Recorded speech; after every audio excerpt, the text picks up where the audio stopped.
with my club behind me. Say that again, Woody. Say it again. I said I wasn't that tough with how my club was behind me. Yeah, man. That whole situation was awesome. You get told in a matter of a month. I didn't even know. Yeah. I mean, I was working out, lifting, running. Yeah. And then, feeling, and I just kept kind of noticed that, man, I'm just not getting, I wasn't getting all bowed up and yoked. Right. And I went to the doctor getting my physical, and he does the old physical, and all that stuff. And the next thing I get blood back, and he said, man, you got to go see a kidney doctor. I had stage 5 renal failure. Wow, man. Yeah, I didn't even know it. I think I was blessed. I mean, thank God I figured it out. And then, now your whole life changes. You start get to the point to where you're oh God, how my quality of life going to be, and that kind of stuff, and looking at dialysis, and just think I was in good enough shape to have that, supposed to have that dialysis machine at home and do all that kind of stuff. And it's portable. My ass is portable. It's bigger than a freaking widescreen TV. I mean, shit, and that's right. you're like, so, and then all of a sudden my club members, they're all behind me, and, I'm a coach. I didn't have any insurance, that kind of stuff. They took care of me. The club raised like 60 grand in a heartbeat. Wow. And then one of my club members goes, first of all, go see this. One guy said, go see this other kidney doctor. So I go see this doctor, and he goes, yeah, you're right. You're renal 5, dude. And he says, well, how do you feel? And I said, Doc, I feel great. I feel fine. Yeah. And he goes, well, we're not going to go on dialysis then. You feel fine. We're going to try and stop this thing in its tracks, but you will go on dialysis if you don't get a kidney. So about a week later, another guy at my club who I give lessons to, so I worked with that kid, not a lesson, I work with this college kid now, and work with this kid, and his dad just kind of he's in the medical field. Right. He says, let my wife make a flyer for you and do this kind of stuff, and let's see where we're at. I said, okay. About 2 weeks later, I get a phone call from Medical City, down at my hospital, and said, can you stop what you're doing? I said, what do you mean? He goes, well, we already have 3 people that have tested for your kidney that match. Wow. And we have 20 emails saying they're willing to test.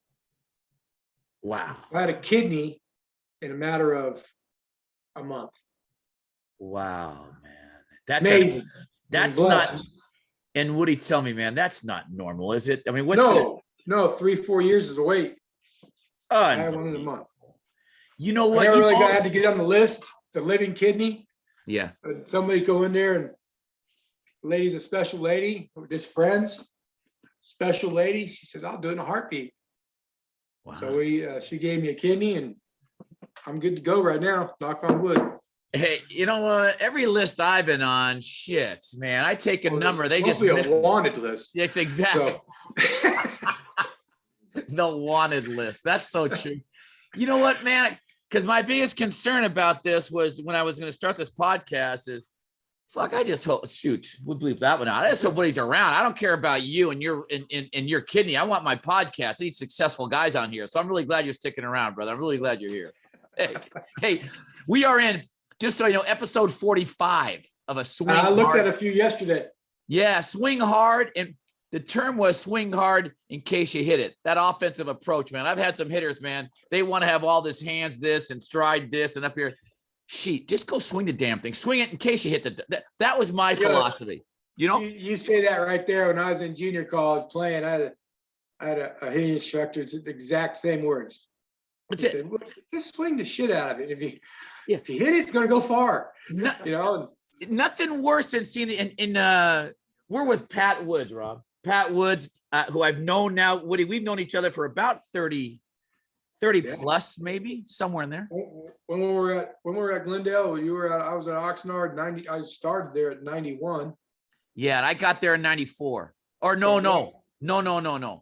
I got there in 96 with Freddie. That was my second year of head coach. It's exactly right. Exactly right. I started there we're Swing Hard podcast, and Again, man, 45. I'm with Pat Woods. And I call him Woody, and he's been in the game ever since I've known him. And Woody, the reason why I bring you on, the reason why we're together, this game of baseball has brought me such great relationships. And I, it's about when I was young like yourself, man. When we were young, I should say. What are you? Are you 57 yet? How old are you? I'm 56. 56. I knew you're like a little brother to me. That's why I beat on you so much. Yeah, all right. I love the rivalry. Just meeting you get a chance to meet guys in this great game, and then you get to meet some great players and young kids, and they grow up and move on. As like you and me, we've got guys now that we've coached that now have families. No doubt. And one of the guys, I see that name behind you. Who's that number 2 back there? That's the great Jack Wilson, isn't it? That's Jack Wilson. Yeah. That, he's got a son as player of the week this week. Did you hear? I saw that. The guy went 18 for 23. Yeah, 728. I've never heard it before. That stuff does not happen. It just doesn't happen. Okay. Yeah.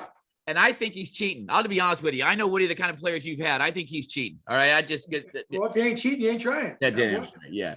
Hey, Wood, tell me about your program you have back there. What do you got going on back there? I'm blessed. Then the program started 13 years ago.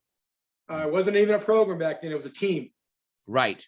We took a team and we brought it up, and out of the blue, this little I didn't even know what AA was. I had no clue. AA, that kind of stuff. I had no idea. I'm with you, man. I hear you. Yeah, he goes. His dad. I'm giving lessons at the local high school, and his dad comes up and he wants you to coach this 10-year-old team. And I said, what? Yeah. What are you saying? We kept talking about it, and I said, okay. Next thing you know, this little AA team turned into a pretty good team, and and next year we had 115 or 110 kids show up for a tryout, and now we have a club. So it started then. Now we're at 22 teams. Yeah. Where we limit our high school level teams for one reason, so we could take care of those high school guys. So that's what it was about. When I got the job, when Mike Beater said, "Hey man, we want to do this. We need a professional coach." First of all, I laughed at him because I'm not a professional. And right. He goes, "No, we know what you mean." And I said, "Okay." And he goes, "Well, we're going to do it the college way. That's the only way I know." Right. And so I taught this 10-year-old group my college offense, our college system. Yes. And these dudes got after it. Yeah. And they figured it out. So and then those guys were great instruments. Now we've had we talk about players like that. Now we have teams that I have 4 or 5 teams since then that mimic that team, and that's when it's fun right there. You know what I mean? Hey man, everybody buys in. Hey man, it's a great. We have a very similar story. First of all, 2 competitors. Goddamn, I don't want to put me with the skill level you're at, but I just know. Who's who I'm talking. I'm talking to Pat Woods, who runs a program in Texas. What part of Texas, Woody? Where you at? We're just north of Fort Worth. Fort Worth, Texas, and the group is called the Dirtbags. North Texas Baseball Club Dirtbags. Okay, good deal. And we call it Dirtbags for one reason. I'll be real honest, Denny. That name came from Long Beach State. Right, Dave Snow. I mean, I'm not going to take credit for it. We love being dirtbags. Yeah. So. And what's a dirtbag, Woody, if I can ask? We have it all over our walls in our building. I mean, a dirtbag the player is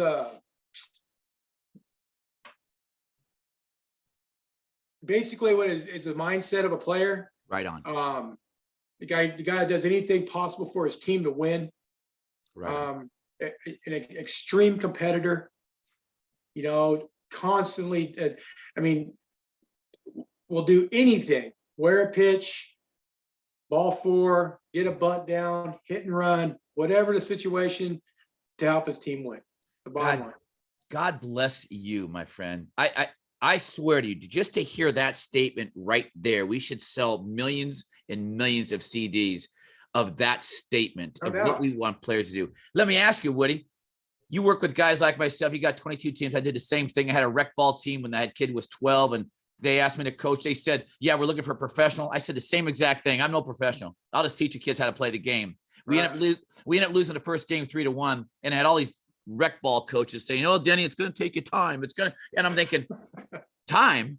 I'm not losing again this year. We end up going 20-1. We don't lose again. All my friends that I had from the first getting beat, they all left me. I had no friends when you win, because it gets tougher, as you know that, when you start winning a little bit. But let me ask you, Woody, how do you teach competition? Hold on, we got a guy coming in. You kidding me right there? Hey, how do you get him in here? I don't know who I told him. Hi, Jack, are you here? Jack, is that you?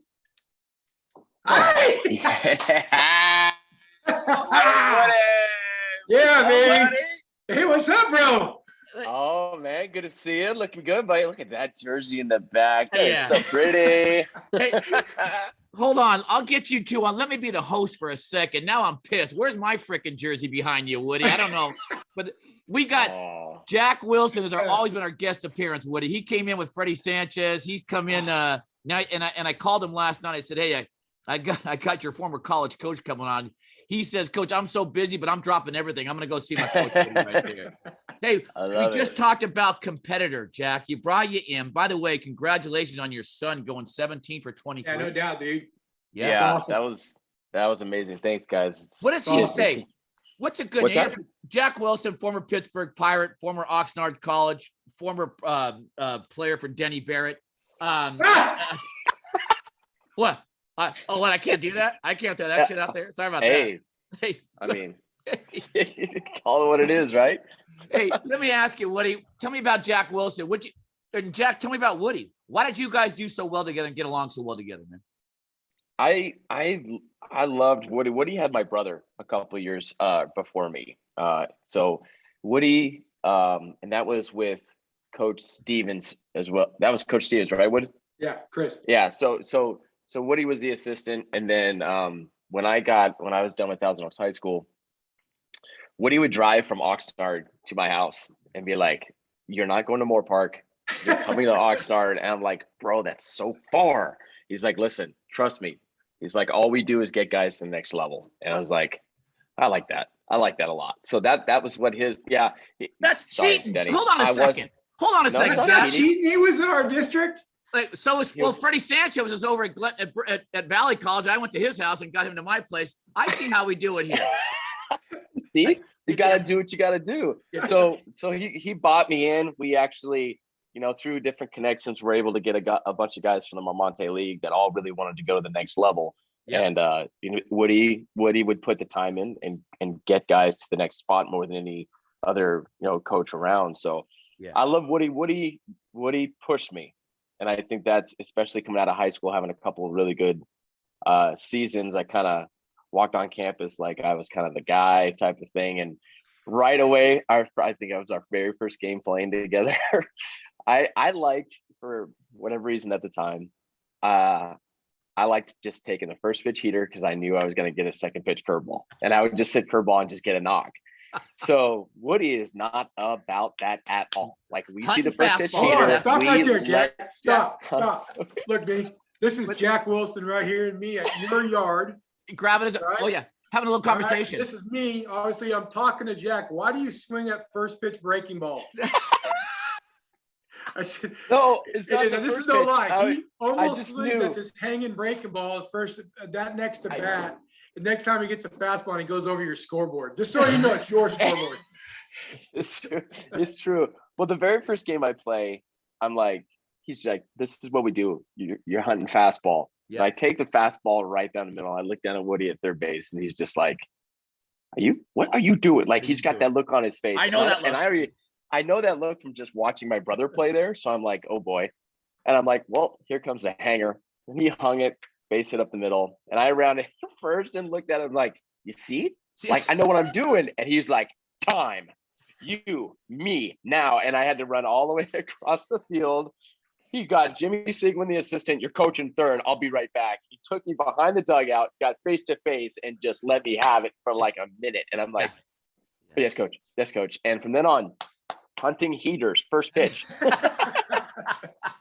Hey, no more sitting off speed. He's got a point there. Hey, Woody and Jack, by the way, Jack, Woody, you trained Jack Wilson, and Jack Wilson goes on and wins a CIF championship last year, coaching young players like yourself, Wood. But how do you get a guy, Jack and Woody, how do you get a guy to compete today, man? The biggest frustration I have as a coach We had practice last night. We go win a tournament. By the way, Batters goes and wins a tournament. We go to San Jose. Let's go. It was good. It Nice was fun. job. There you go. It's important to have pitching. I'll tell you that. It's always good Really? when you got some arms. But Woody, the biggest challenge I have, and Jack, you as well, is to teach kids it's okay to compete and try to kick someone's ass. And I say that gently. And I feel like when I'm talking to young kids today sometimes, or their parents, they look at you like, man, you're speaking a different language. How did you do it, Jack or Woody? How are you doing it with your group out there to teach kids to compete? I'm gonna be real honest. I use Jack as an example on a lot of stuff we do. Sure. And I'll be honest with you, Danny, I use Freddie Sanchez too. Yep. Because I mean, you look at all those type of players. Jack's brother. Yep. I mean, and Andy, if Andy was 5'10", he'd be in the big league still. Yeah. I mean, the dude was a dude. Right. But he had that one more attitude that I got to get better. I just booted a ground ball in practice. Give me another one. I got to fix it. You know, another hack. You know, those guys. But you also, I'm going to be real honest with you. I think players can read coaches. If coaches are bought into them, they're going to be bought into you. So, you know, if that enthusiasm's there, and you know, and you're truly for that kid to get better, okay, a lot of that happens. I just got off the phone with a really good friend of mine named Craig Smith. He's coaches a smaller school in Texas, and I mean, just to get these kids to compete, I think you're battling also with parents. Parents are so fast to protect their kid. Right. You know, they don't give their kid a chance to learn from the failure, from the challenge. You know, and we didn't do it with Jack, but I did it at Hill College. I mean, I'd get a ping pong table and watch these guys, and I'd throw a $100 bill on there and let these guys go to war for that $100 bill. And I said, then why can't you play the game of baseball that way? God dang it, Woody, you make a great point. Jack mentioned we had a podcast with Jack and Freddie. And tell me, Jack, what did you guys do in the clubhouse before? How rough was that? Oh yeah, ping pong. They like crazy in Pittsburgh for sure. Yeah, no doubt. Yeah. Gamers. If you're a true competitor, you're going to win at marbles. I don't care what it is. That's exactly. You know, we're going to win. I play, you know, cards with with my girlfriend and stuff like that, and it's like if I don't win, I'm pissed. Exactly. Yeah. And she knows it. Yeah. Draw and four. We're playing Uno. Draw four. Look at me society. You don't get that enough. No. You don't get that at all. And I think what he hit it on the head too is getting the players to buy in. Yeah. I think I mean, you got kids that are on 3 or 4 different travel teams. Then they got their high school coach. They have, you know, you're always going to have multiple coaches over the course of career, how long you play. You're going to have all these different coaches, all these different philosophies and stuff like that. And getting those individuals, like even with Woody at Oxnard, he's got 2 years with me, and he's got to figure out a way. What is he?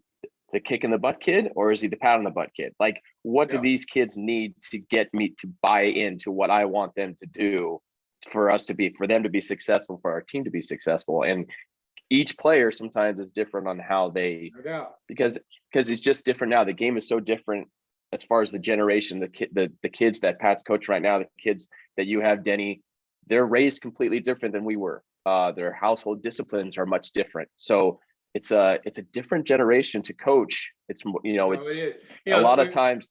Yeah, go ahead. When Jack says that, you know, there was a time with Jack one time when, like they said, we got behind the dugout, and there was a time we got so upset where, you know, we were splitting, we're separate, we're pushing each other to what we could do together. Yeah. And when we found that even medium, what we could do together, great things happened. Yeah. Now you don't have that. You have that with 3 other people because the parents are involved. Yeah. Yeah. Right. You don't have that one-on-one with a player, and that player learns to trust you because he knows you have your back. Right. You know, and look, dude, you're gonna fail right here. I'm gonna ask you to do something. You gotta try and do it. You know, these guys don't understand it. You know, and the thing that I know for a fact, our guys here in the Dirtbag facility are coached right. Okay, but let's take this over to your high school level. Let's take this. You know, there's not going to be a coach in the nation not going to tell you not to run hard on a ground ball back to the pitcher. If you run a hard 90 right there, not one coach is ever going to reprimand you for that. But you see kids not do it. Yeah. You know what I'm saying? Yeah. And I know for a fact where Jack comes from, you're off the field. Well, right on. When he come from, he was off the field for us. Right on. But the biggest thing I'm going to tell you, we talked about this earlier. This is just my thing. All our great players throughout the club, and in my history of Jack knows the rule. If I heard from your parent at college, if I heard from your parent, you're cut. Yeah. That was a rule. Wow. That was a rule. I'm not going to listen. You're an adult now. Now at our level, from 8 years old to 18, I have noticed, and we have looked at the majority of the players that are great players that go through the club and do great things. I never hear from their parent. How about that? That's going to be great. I just lost 5,000 parent followers on my podcast. Thanks a lot. Thank you very much. But you know what? No, man, you are spot on with that. I remember when I was at Chaminade, my first my coaching experience, I was the head coach at Chaminade. And I would get out there and I was so excited. You know, I'm just so excited. They had no idea how much of an asshole I was. But I remember they came out there and I would see the parents in the stands. They'd all sit next to each other. They were best buddies. They were, close and friends. You'd see it could be the Wilsons and the Sanchez. And you could see the Woods and the Bear, all good. Then game ends, and then I'd get emails from this parent talking shit about the parent they were just standing next to and having a great conversation with. Yeah. And want to know about why is my kid not playing over this kid? And finally I said this, no more emails. I said, here's what we'll do. We're going to meet every Friday at 5:00 after practice. We'll meet 5:00, like an open session. You can ask me anything you want, and I'm going to tell you exactly the answer, but you got to show up to ask. Not one parent showed up. Not one. Right. That's awesome. They did not want to. I'm surprised you gave them a chance. Well, go ahead. Here's the thing. I was looking forward to it. When people always say, you know, Barrett, when a fire is burning, why do you go into the fire? Most people run away from the fire. I like going in. I want to get in there and let's mix it up a little bit. And that's in. And I remember when I play you, I didn't know you at all. I mentioned the first time on home plate. I know you had Wilson out there because I had him as a senior. I had him as a summer going, maybe I'll grab onto this Wilson and Sanchez. I'm going to outdo that guy. And goddamn, thank God I didn't, because you probably would have had me. You would have had my neck if I would have grabbed on. I was going to pay for an apartment for you, Jack. I had the whole system set up, man. I had all set up. But I remember there's a respect you have with certain guys. And I seen Jack as a coach. I got a chance to coach Jack and then coach against Jack. I had a chance to coach against you. And you know, when you go into a game with you guys, there's going to be a dogfight. There's going to be, I don't want to be out-coached. I may be outplayed, and that means I got to work my tail off to make sure we are completely prepared. And tell me, Woody or Jack, how do you prepare players to go into a dogfight and say, hey, man, it's not just your solo at-bats. It's not just your all preparation, stick your chest out. You got to go into a fight. You got to absolutely compete to beat a Woods or to beat a Wilson. It's not going to be easy. I think, Denny, when you say let Jack go, I'm gonna let Jack go real quick. At our place at that time, we had a true system. Bottom line, we had goals outside the base, our single individual game goals, and we lived those goals. And then we actually talked about it's mano on mano against that guy. That's right. And but we also understood team at bats. Yeah. So when it was time to be mano on mano and I'm going to drop a 3-run bomb, we're going to get after it. But when it was time to go right side, you know, or execution of third base or directional hit, it was time to do those things. And right our kids were educated to do that. Yes. With our system, with our chart and how we did our system, right. was a plus minus chart. Jack will go back to those days where we would run our butts off because we had more minuses than pluses. Yeah. And we learned that way. That's how these guys learn to play the game. And we live that life. Now, by watching Jack coach a couple times and hearing how he coaches, he kind of, I believe, and you tell me if I'm wrong, Jack, brought that same attitude to his high school team. Now, these days, who Jack is made a huge difference. Because if it was a normal kind of guy that had his character and his passion for the game, I think he would have maybe not been able to do it.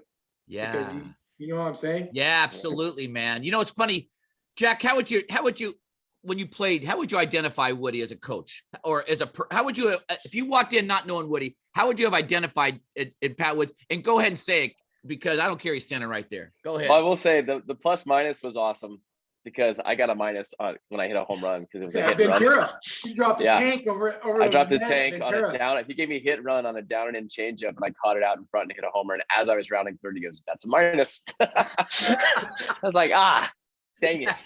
Yeah. But no, I loved what he, like I said, like when I said earlier, he challenged you. It was never, there's never a practice where you're not. Practices were fun. We had a good time. We made baseball fun, which is important for young players. Yeah. But you knew when you got to the dugout and you were changing that we were getting work done.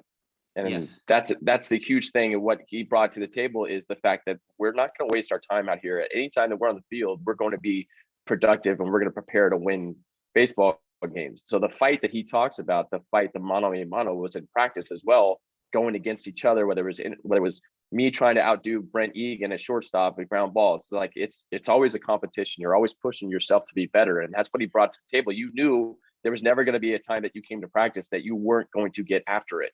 Yeah. You know, and that was one of the biggest things I took when I became a coach from Woody, was that I have felt the same way. I'm like, at no time ever are we going to have a practice where we're not going to get it done today.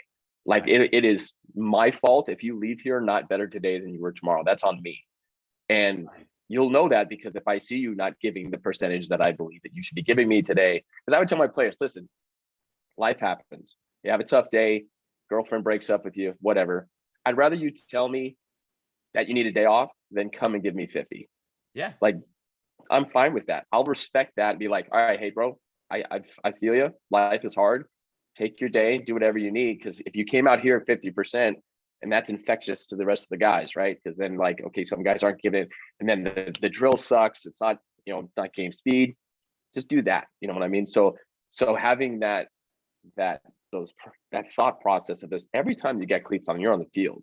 Yeah. There's something there's a time to get better every single day, and that's probably my favorite thing about Woody, is that for 2 years, every time I put an Oxnard College practice shirt on or a hat and cleats and get on that field, I got better.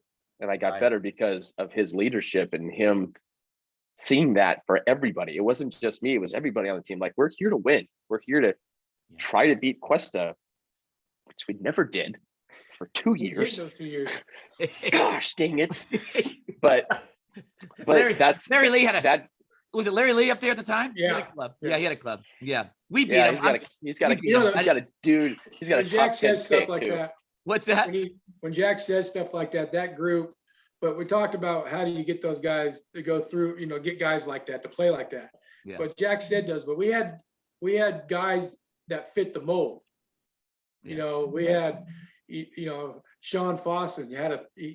He wasn't the dude, but he was a dude that fit the mold. And then we had pitch sticks, and then we had Brent Egan. Now Brent Egan, dude, he was an absolute animal. Yeah. Animal. Yeah. Okay. And I'll be honest with you, he was the only guy in my entire coaching career I ever promised a position to. Yeah. I needed his aura. I needed how he was, the spark plug, the tough nut, the guy, I'm not gonna say fight on a drop of a hat, but he was the coolest cat ever. I mean, he was awesome. Okay. And I'll tell you a quick story about that. I can remember, if Jack remembers, my office, it was in the gym, and it was a little tiny square office, and the door would open and the wall would get closed, and you couldn't see part of the wall because it was such a small office. Yeah. But when you close the door to the office, you can see my wish lineup on the side of the wall. Yeah. But when the door was open, when guys were in it, they couldn't see it. Yeah. Okay. And I mean, I wanted Jack. Jack knows when I had dinner at his house, I was there again. But Jack committed. He said, "I'm coming, Wood. I'll be there." Now I had to get Egan to get over there with him. And I mean, I went to every Marymount game there was. I mean, I was there every game for 2 innings, go to Jack's game, then go to Egan's game, and all those places to get these guys. And I had on the wall Wilson at short, Egan at third, Peso at second. Right. Right. But I promised Egan I wouldn't do that. And I wasn't going to take my promise back. Yeah. Brent comes in the office one day, and he goes, and my assistant's in there, and he goes, "Hey, coach, man, I'm struggling, dude. I can't get it done." And nobody was bitching, and we all knew. And he goes, "Move me to third and put Wilson at short and that kind of stuff." And I went, man, you sure, dude? I'm like, come Oh, on, you're man, so I promised you. You're And he so- left and I just went, we're going to be good. You know, and sure, man, we changed it off like that. And oh my Yeah. gosh, it was awesome. And Brent Egan was, I mean, he's that group was with Matt Pitchstick, and you know, that group was Brent Egan, Sean, you know, like I said, Sean Fawcett. I think we had Butel in center. Who else? Left field was, I can't remember them all. I do remember them all, but that was a fun team, man. But here's the thing. Jack said, Go ahead. Jack set the standard. We never did any more one mores after Jack's brother. Because Jack's brother, his sophomore year, you know, I'm hitting fly balls to him and in practice, and he goes, come on, coach, one more. And I hit him one more, and I short hammered one on him, and he goes full speed, flying in, dives, breaks his wrist. Yeah. That's it. And Yeah, I that get it. changed that year, and I never did another one more ever again. Isn't that the truth? Yeah. Just nope. Nope, Let me no ask one you more. too. Let me ask you too, man. And this, God dang it, man, I could do this for hours. I could sit with you two for hours because I never beat you on the field, so I got to listen to you two talk about your freaking team, Egan and Wilson. I would have had Wilson. I told him he's gonna be a catcher for me. That's why he didn't come to my place. that I needed a catcher, that quick release, you know, tough kid. But why would even in the game? How long would even the game? How long? 30 years, 28 years. Jack, you're in the game now. How long has it been for you? Like coaching? Coach and playing. Oh gosh. I mean, yeah, I guess I got drafted in 98. So what are we at 22? Yeah. 32? And you got a son now. You got a son in there right now. I do. Yeah, now I got a sophomore. Oh, you got family now. Let me ask you. Yeah, dude. Let me ask you. We're getting close to wrapping this. I gotta do this again, man. God, I'm pissed. What keeps you in the game? What here? Let me just say it. I'll start it with this. I stay in this game because I got a chance to coach guys like Jack at a young age. Freddie, Jack, I can go on. Egan, you can go on. We have our guys, you know, we have our guys. Right. I get a chance to meet guys like a Woody, compete against a guy and watch him on that third base coaching box and watch him get in guys' ass and watch him and go, yeah, there's that smile. Hated losing to you. Loved watching, but what's kept me in the game is the relationships I've built with guys like you. Because there's a lot of negative out there as well, man. I mean, the other night I had a parent in my tail going, seriously, man? Seriously? Wrong guy. Right. Guy says to me, Coach, I want to tell you, I've coached like you. And I stopped him and I said, wait. What do you mean you've coached like, and I said this right to him. Are you comparing us right now with my experience and your experience? The guy stopped and went, oh, no. I don't want to get to, I go, no, yeah, you were comparing us. Don't do that. We'll talk about your kid, but don't compare. I love this game. I mean, I got a passion for this game, and it's not about on the field. It's about guys like you two. What's kept you in the game, and what's keeping you in the game, Woody, right now, or Jack? What keeps you guys in this stupid game full of negative 3 for 12s, 0 for Aprils, losing big games, you know? I'm telling you. I'll tell you, you know, I got out of coaching for a couple of years, and I started my own business, and I wasn't good at it. Yeah, me too. Period. Yeah. Period. I was not good at it. You know, you see the stuff in the back of the frames, the pictures and stuff. You got Wilson, you got a kid named Clayton Beater. He's in the Dodgers organization right now. His dad was, and it's kind of weird, he's the dad that came up to me to start this thing. Right on. His second round draft pick. Yeah. Those relationships, you know, I work with a kid right now he's got a junior college offer, plays a junior, got hurt. He's in my club every day, grinding to get back. You know, the people you meet, the coaches you meet. I mean, I have, you know, it was funny. I got a phone call about a month ago from my old coach at Azusa Pacific. Yeah. Not Tony Barbone. Tony Barbone. You got Bones called you? You know what? Why do you get that call and I don't get that call? Yeah. And he doesn't know. I mean, I mean, to get a call from him is like, without a doubt. Without a doubt. I mean, I'm like, shoot, okay. Yeah. You know, and then I'll be real honest with you. I think Jack's like my son. Yeah, absolutely. That's how close I think those guys are. I mean, and you know what? I'm getting choked up just thinking about it. Hey, Woody, and you know what? When I knew you were coming on, the first call I made, I know how close you guys are. And I don't, I don't, but I did. I know the way he competes, the way you compete. I know how he talks so highly of you. And I said, hey, man, we got Woody coming on. I swear to you, right out of his, what time I'm on. I'm on it. Yeah. How about you, Jack? What are you portraying to your kid out there and about this game? Because there's some negative out there, I assume, huh? Well, It's not all stop real for quick. sure. Let me say something real quick about Yeah. Jack's kid that I've noticed. Jack's kid is obviously a player. He's a good player, really good player. Yeah.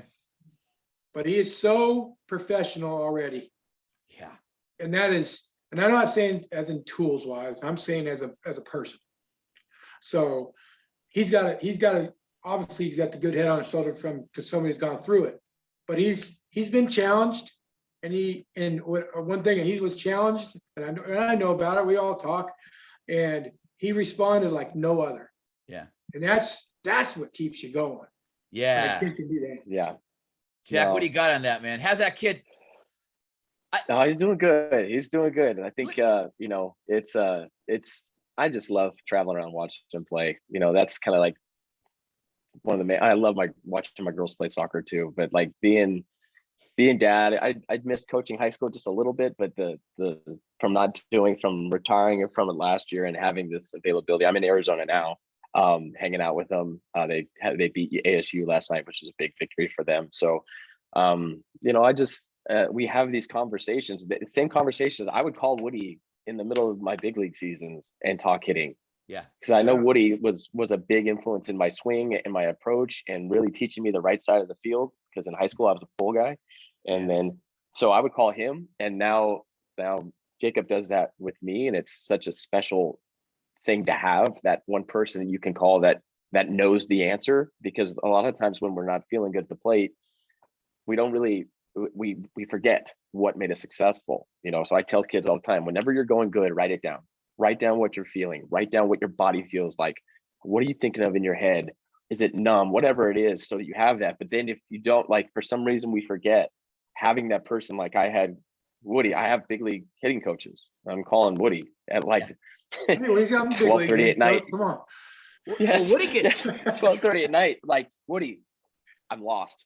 What do you got? What do you see? Like, pull up my last at bats on MLB.com. Like, what do you got? And then you give me something, and I put it into the cage the next day and feel like 100 times better. So I think, you know, God, Jack, I don't mean to cut you off, but I remember Freddie would call me during the season in when he won the batting title, but he always called me, Denny, Coach, what do I do after I strike out looking? Because I know you did a lot.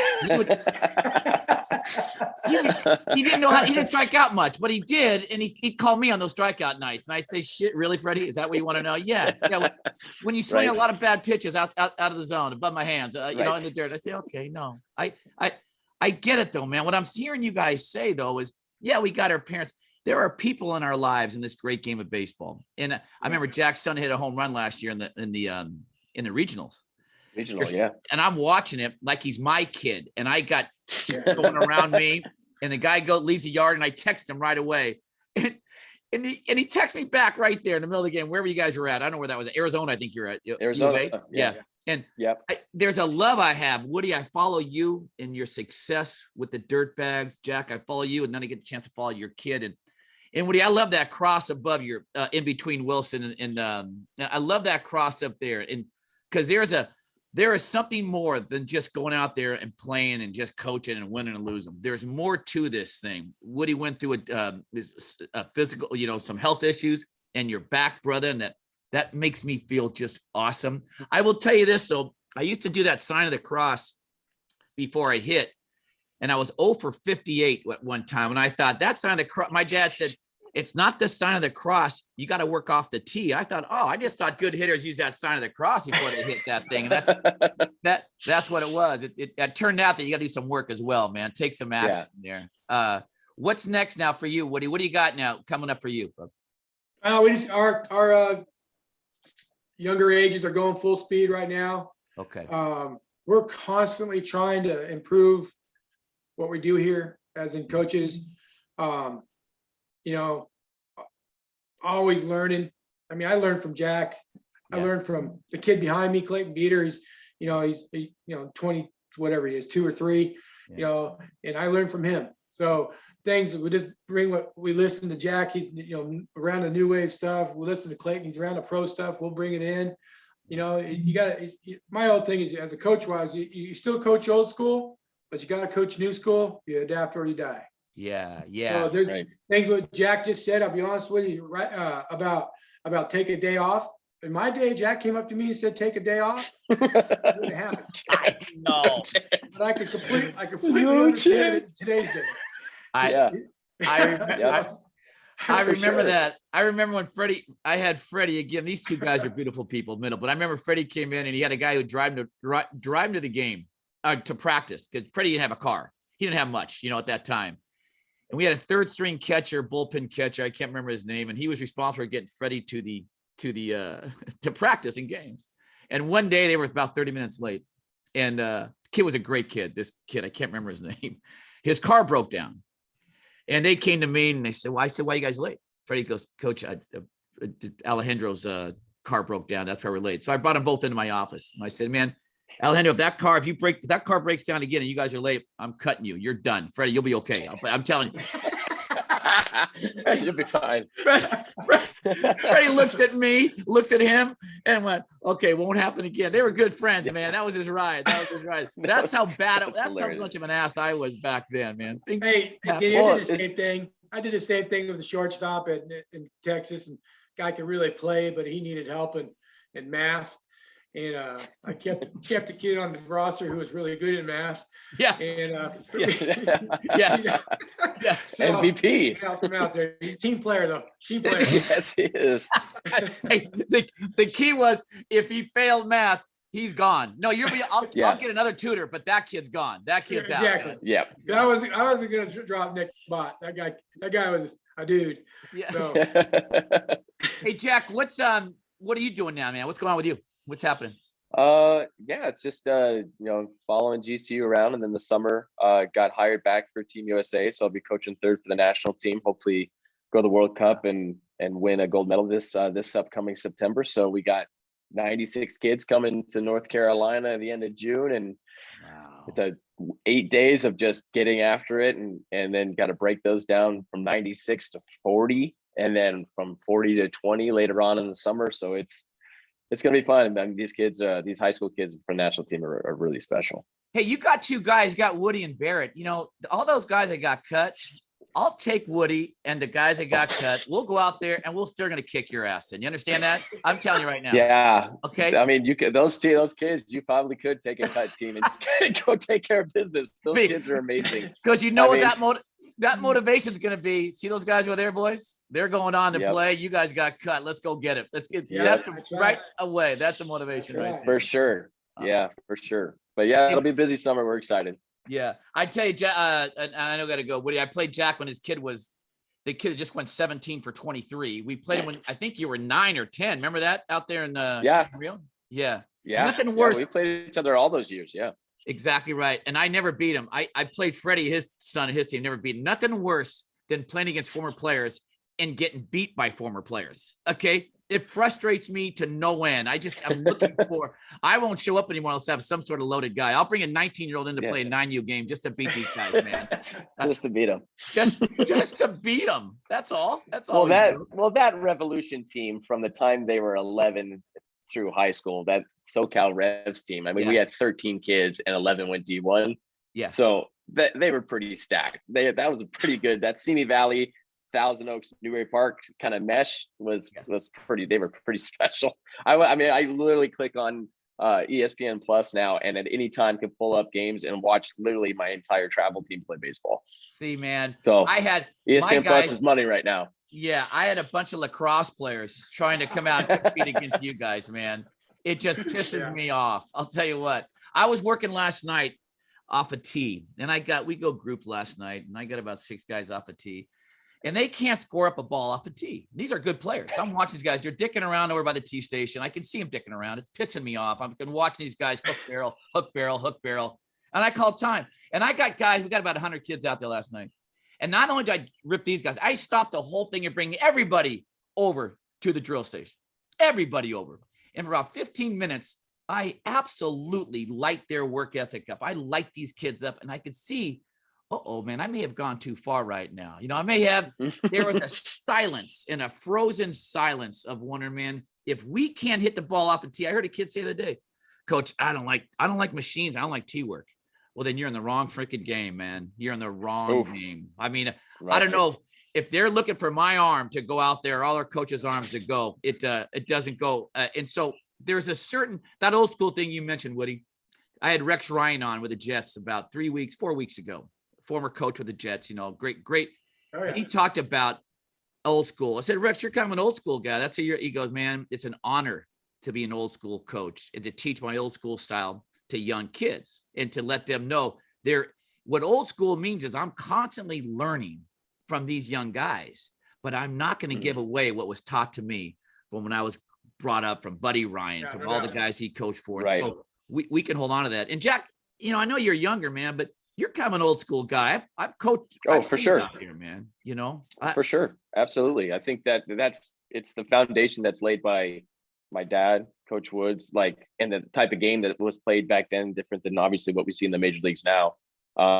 Which is what's great about college. College still has the bunt, hit and run, move guys over, team type of game, where big league's more about strikeout, home run hitting type stuff. So that foundation, because really the game that these kids watch today on, MLB Network or ESPN, the major league game, is not real. It's video games. Wow. Because those guys are there and they're playing that game now, but it's because they're in the big leagues and they're big, strong men. But the foundation of the game hasn't changed, and what you're going to be asked to do in high school and what you're going to be asked to do in college is still the same when the game was invented. You're still going to have to know how to put a bunt down. I'm at Team USA tryouts and literally trying to get a guy to hit a ground ball to the right side. So when we say, hey, there's a man on second in BP, hey, get him over round, they think get him over is if they think get him over is a hit to left field. Hey, get him over, home run to left. No. When we play Japan, we're going to have to get guys over because it's going to be a 3-2 ball game. When we're playing Cuba, it's going to get nasty. We have to get bunts down. And you have to teach them, like a T-baller, this is how we bunt, because they're all 3-hole hitters. They're all superstars. They play showcases. They don't know what it is to manufacture a run. Manufacture runs means I hit the ball over the fence. That's my run. Wow. And I tell the importance. That's how new kids, new school thinks. But the other thing that we don't have enough of right now, and I'll be honest with you, look at the passion that he was just talking about it. He was talking the game of baseball. That's right. Kids don't talk the game of baseball anymore.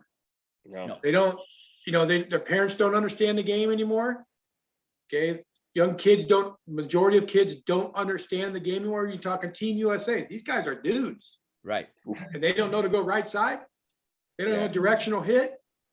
Because they don't see it enough. I challenge my club all the time when college baseball starts. I say, go watch college baseball. Yes. Watch college baseball. Right. That's right. And everybody comes like, I watched so-and-so's game and I watched so-and-so's game. And then I challenge, follow these guys. Yeah. Because they don't know the game. Well, before that, about going the other way, what are we doing before that? We're looking for a ball away. We're right. I see guys second base, nobody out, and you'll see him take strike 3 or strike 2 away. You'll see him pucking their ass and look out and going, that ball was outside. You're damn right it was outside. He's feeding you the pitch. Yes. Outside. Outside. Yeah. Go ahead. We had a rule at TO. Basically, it's like, listen, I'm always, unless it's a close game in the 7th, the man on second base, we're going right side. And I'm always going to want you to swing the bat, period. Especially early on, unless it's obviously the 7th or it's a close game in the 6th, whatever. Mm-hmm. I said, as soon as you show me in your bat path or you foul a ball down the left field line, you turn and rip, you will bunt 100% of the time. That's after that. The next pitch, I'm going to take the bat out of your hands. If you show me, if you get fooled on a changeup and you roll it down the third base line, but your intent and your body showed me right side, I'm good. Because here's the thing, how I got the younger kids and these high school kids to buy into the bunt and the right side and hitting a ground ball with a man on third base with less than 2. With guys on third base, hit the ball up the middle. I said, listen, there's only the entire dugout comes out to congratulate you in very, very few things that you do. You hit a homer, they're going to do that. But there are more times that they're going to come out and congratulate you as a group when you get a sack bunt down, when you get a guy over, when you squeeze, or when you put a ball in play with 2 strikes up the middle and get the run. Your entire team goes over to meet you after you've just put a sack bunt down. Oh, that's great. You understand that your team reacts the same as you just hit a 500-foot homer as you putting a bunt down. Like, And the Wow. percentage you hitting a understand that's why 500-foot it's so homer important. is way less than the percentage of you going executing Absolutely. the game. Absolutely. great. Like, So if you want You wanna instant get your entire- gratification, play the game. Yeah. absolutely. You want to get your entire team to come up, take an inside fastball, a guy that's riding you in, get jammed and roll a 37 hopper to second base to get that guy to second to third. And everybody knows how hard that was to do. You want to get your team fired up. You want to pass on the baton with energy. Yeah. That'll do You it. know, Jack That'll says do that it. right there, and I'll never go back. I'll go back to a spot when Jack's with the Pirates, and I keep trying to. I can't find the video, and I'm hoping Jack would find it one day. Where I've always asked him. There was a time that he hit and ran on a pitch, and the pitch was at his face. Oh, and he yeah. pulled his hands Boy. in right here, In San Diego. squirted one through the right through the 4-hole. You know, you cannot tell me that didn't fire up his team. Because Yeah. I mean, Yeah, he spun around, fell on the ground, got a base up hit. in slider, and I bailed. And then as it wasn't a fastball, I hit it on the way down from falling. I got a base hit to right. Yeah. But I that's what it spun takes. around the opposite way. Yeah. can Hey, find that Woody, though, video. one time you taught Jack, and we're way overboard here, but one time you taught Jack, it was either a fall ball game. Why we went to freaking Oxnard in a fall ball game, but I think we did. Great yard, dude. Come on. It's a great yard. It's an hour and a half. The only thing I liked was the burger place on the way, In-N-Out Burger on the way up there. That was the key. That was Well, it. because But it's closer to Pepe's for me. we had Brian Chan on the mound, and we were in it wasn't a fall ball game, it was a real game. We had Brian Chan on the mound, and we're going to intentionally walk Wilson, whoever hit behind Wilson. And we went ball 1, ball 2. And on ball 3, he reaches across over and hits a double or hits a base hit the right field. And I know you guys don't remember it, but I swear to you, I remember. Maybe it was a bad dream. But sure enough, I'm trying to walk the guy with second and third. He gets a base, a 2-run score. And I thought, shit, you shit me, man. The guy, he's not appreciating the game. He's not playing the game the right way. Oh, yeah, he is. He got a ball. We didn't put the ball over the plate. I asked Chan, where's the pitch? Coach, I missed out over the middle. Yeah, no kidding, man. No kidding. You went down to Woody's like, scoot up on the plate. If he misses arm side, let it eat. Exactly. There's not too many times. I mean, the big old thing about talking about Jack when he was a hitter, I'd have to slow him down because he'd swing out that helicopter if it flew by. Yeah, Yeah. you know, scoot up Straight on that Latin thing, guy. Can't walk off the island. Had to swing off the island. So fun, man. Hey, you two, Woody and we got Pat Woods with the dirt bag. What do you call? What's the whole thing? I just know he's a dirt bag. Woody, what's it called North again? Texas Baseball Club Dirtbags. Godly, we got to get the batters group out here to come out. We got to compete one time, Woody. I'd love to get at you one more time because I know I'm 0-9 against you, but I got a shot at you, man. I think I can get you. I haven't beat you or Wilson on this screen, so it's very humbling. And Yeah. but I can't tell you how much I enjoy you two, man. I really do. There's a love, and I'm going to say it. There's a certain love. If I go to a ball game, I don't care where. If I see you two anywhere, I'm planting my fat ass down, sitting next to you, and I just want to listen. I don't like going to games and sitting with anybody. I just don't like it. I like to watch the ball games. I see different things. I'm looking for different things. But to sit next to you two, we could sit there and watch a game, not talk to each other, and just say what's important. I remember, man, I went last year to somebody and she said, God, there's 13 guys on the field on the defense. I go, 13? She was counting the 4 flipping umpires as well. And I went, okay, I'm out. I need to go get some nachos. I'll be back. This is not going to work. And by the way, nice to meet you. There's someone else out there for me. All right. That's it. Hey, you guys. Thank you. Thank you very much. Hey, Jack, thanks for coming on, man. I knew Yeah, this was absolutely. huge, man. Great Oh, seeing absolutely. you, brother. yeah. You too, buddy. Hey, Woody, Love I you, will man. talk to you. I will talk to you again. I'll talk to both of you guys. And again, this is Swing Hard Podcast in case you hit it. And you guys, man, I'm going to call you back to get you on here again. I just want baseball guys here that can talk. You know what I'm saying? That's awesome. I had a All great right, cool. time. Thanks, Denny, Thank you, for guys. having us. Yeah. Are we done? You can hear you. Oh, yo, good. Hey, you guys. Yeah, we can still hear you, Denny. Yeah. Yeah. He's like,